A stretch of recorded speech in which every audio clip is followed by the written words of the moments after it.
What should you be doing to prepare for spring? Hey everybody, I'm Michael with Asymmetrical Preparedness, and thank you very much for allowing me to be part of your day.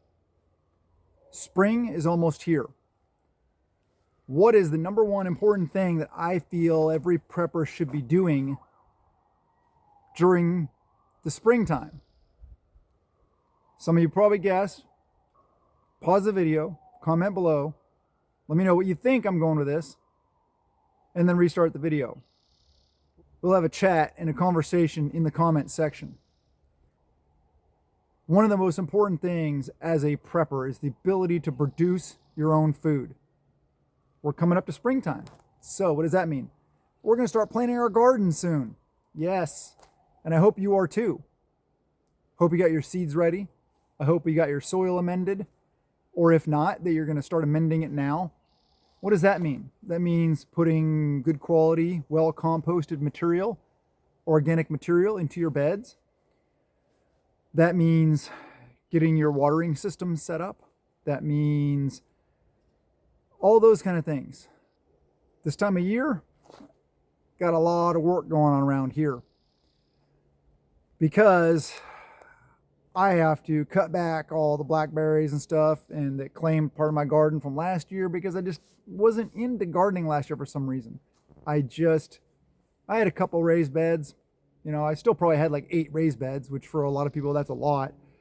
But this year, I really am hoping that I can get back in the gardening mental state. So we'll see. Make sure that you're topping off those raised beds. If you have raised beds, prepare and lay out your garden properly. That's important. What grows well next to what?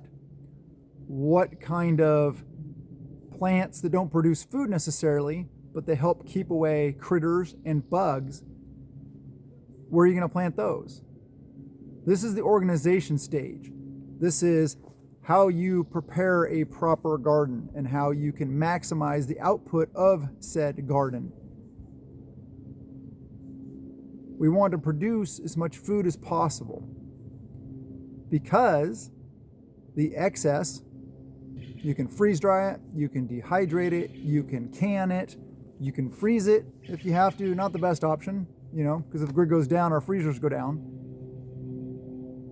But one of the best things about gardening is just that awesome homegrown nutrition. My little one, my daughter, she will not eat peas and or green beans from the store because she's so spoiled by ours. They taste so much better. Our peas are so sweet. Our green beans are sweet. Tomatoes, oh man, nothing like the store. Tomatoes in the store are pretty much always flavorless. Same with fruits. You know, they just don't have the same flavor that they do homegrown. I'll say 2 exceptions. Bananas, yeah, they're bananas, and I'm not going to be able to grow them here. And apples. I live in Washington State. We grow some good apples here. And I got neighbors all around me that have apple orchards and stuff. So I got plenty of apples. I got wheelbarrows and wheelbarrows and wheelbarrows full of apples come harvest time. We make a lot of baked apples. We like dehydrate a lot of stuff. Take them over to my buddy, freeze dry them. Yes. But this year we have 3 plum trees. I think I'm going to remove one of them, actually. We don't eat a lot of plums, but, you know, we'll have 2 plum trees. We will have blueberries, 2 different kinds of strawberries, raspberries, huckleberries, grapes, and that's just the fruits that we'll have. I may be forgetting some. Oh, blackberries that grow all around us. That's a no-brainer. As well as the salmon berries, all the stuff, huckleberries that grow out in nature. One of the things I've done, and if you live in an area where you can do this, it's a great idea. That is a black huckleberry right there. They're all over. That's one. They're all over here. All that stuff is black huckleberry. And this is just a green belt. All you have to do is go out, dig some of them up, plant them in your yard.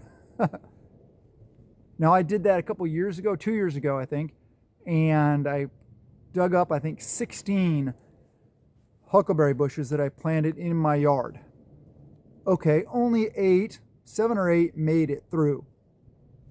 But hey, that's 7 or 8 huckleberry bushes that I didn't have to buy and are producing huckleberries. Good thing, I love huckleberries. So anyway, I hope you guys are thinking about and planning your gardens. Very important. Even if you live in an apartment, you can still garden. There's hydroponics, aquaponics. There's little, you have little grow lights with planters. I mean, there's little things you can do. Okay, so you can't produce a ton of food if you live in an apartment maybe, but look around for community gardens also. That's very important. That'd be really cool. And or like rooftop gardens on buildings or stuff. I don't know, does stuff like that exist? I don't live in the city on purpose. I hate cities. And I really don't like a lot of people that live in cities.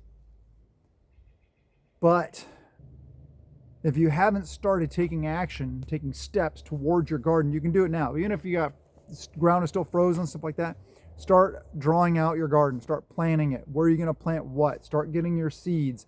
Start gathering up compost, buying compost, stuff like that, getting it ready to go. One thing I might try this year, I saw this thing, my wife sent it to me, it was a clip, one of those little shorts or something like that, where this woman got these bags of topsoil. She cut 2 little holes in the plastic, shoved a potato in each hole, and then it showed at the end when she had cut the greens off, and then just slit the bag open and dumped out all these potatoes all over the place.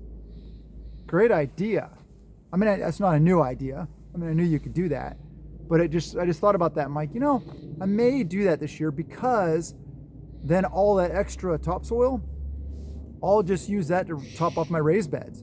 I'll just dump it in my raised beds at the end of the season over the top of all these maple leaves and all this other organic stuff that I collect from the woods and from the forest onto my gardens so that it can compost down over the off season. Anyway, kind of drowning on about this. I hope you guys are thinking about this. Taking action towards it is very important to be able to produce our own calories. Didn't even mention animals, because we don't have any. We have people all around us that have lots and lots of animals. And if we needed to, we could ramp up really quickly and get chickens on our property very simply. So, I love you guys. Have a wonderful day, and blessings to you and yours.